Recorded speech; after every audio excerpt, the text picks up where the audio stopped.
नमस्कार, मैं Utkarsh Pratap Singh. News watch India के डिजिटल प्लेटफॉर्म पर आपका स्वागत है। आप देख रहे हैं हमारी खास पेशकश तिकड़मबाजी, जिसमें हम आपको बताते हैं राजनीति की बिसात पर खेली गई हर एक बाजी को और समझाने का प्रयास करते हैं राजनीतिक तिकड़मबाजी। आज हम चर्चा करेंगे कि क्या कांग्रेस में प्रियंका गांधी लेने लगी हैं अहम और बड़े फैसले। क्या राहुल गांधी से बड़ा हो गया है प्रियंका गांधी का कद। सोनिया गांधी की क्यों बढ़ गई है चिंता। आइए समझते हैं ये सारी तिकड़मबाजी। बीते कुछ दिनों से समाजवादी पार्टी और कांग्रेस के बीच उत्तर प्रदेश में लोकसभा सीट के बंटवारे को लेकर खींचतान जारी थी। मीडिया हलकों में तो खबरें यहां तक पहुंच गई थी कि दोनों पार्टियां अपने अपने रास्ते अलग करने जा रही हैं और स्वतंत्र 2024 के लोकसभा चुनाव में उतरेंगी। एक तरफ जहां अखिलेश राहुल से किनारा करते नजर आ रहे थे, वहीं दूसरी तरफ राहुल भी अकेले ही अपनी न्याय यात्रा उत्तर प्रदेश में लेकर चल रहे थे। विपक्ष पहले से ही बिखराव के दौर से गुजर रहा है।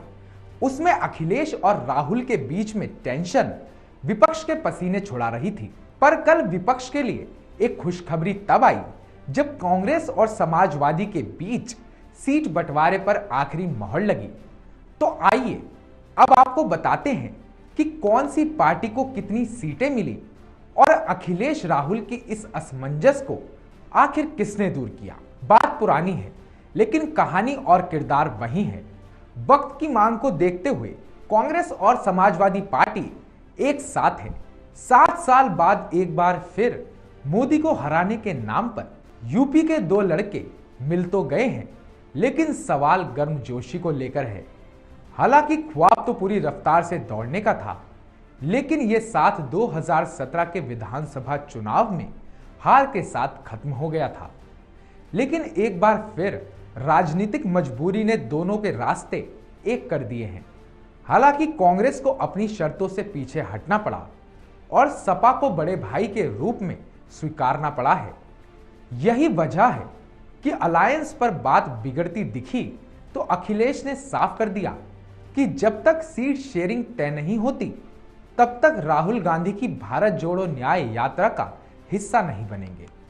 उसके बाद लखनऊ में सीटों के बंटवारे को लेकर दोनों दलों की तरफ से कोशिश बेनतीजा रही। इसकी वजह कांग्रेस का 20 सीटें मांगना बताया जाता है, जबकि अखिलेश लगातार 17 सीटों का ऑफर दे रहे थे।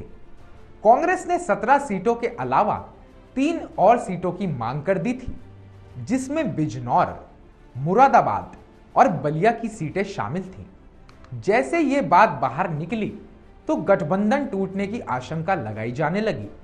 अखिलेश यादव ने भी राहुल गांधी की भारत जोड़ो यात्रा से दूरी बनाए रखी, जिसके बाद प्रियंका गांधी सक्रिय हुई।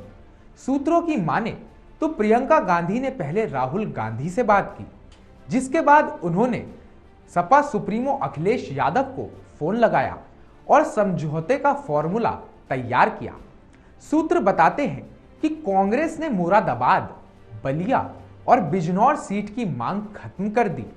वहीं 2 सीटों पर बदलाव की मांग की, जिस पर समाजवादी पार्टी सहमत हो गई।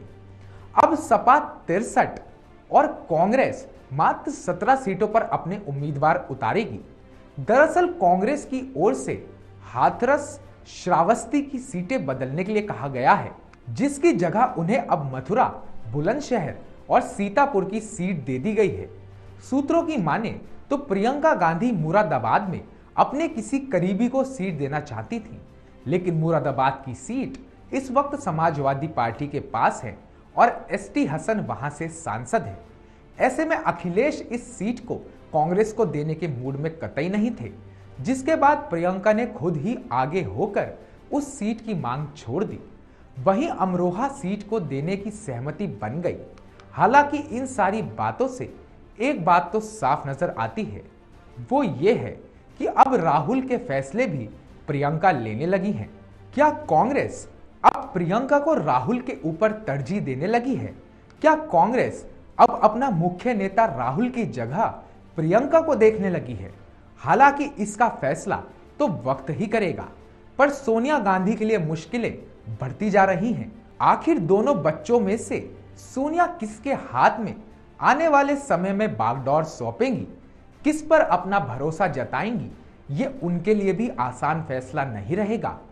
क्या राहुल के बाद अब प्रियंका की मेगा इनिंग्स की बारी है? अपनी राय हमें कमेंट बॉक्स में कमेंट कर जरूर बताइए। क्या राहुल से बेहतर कर सकती हैं प्रियंका?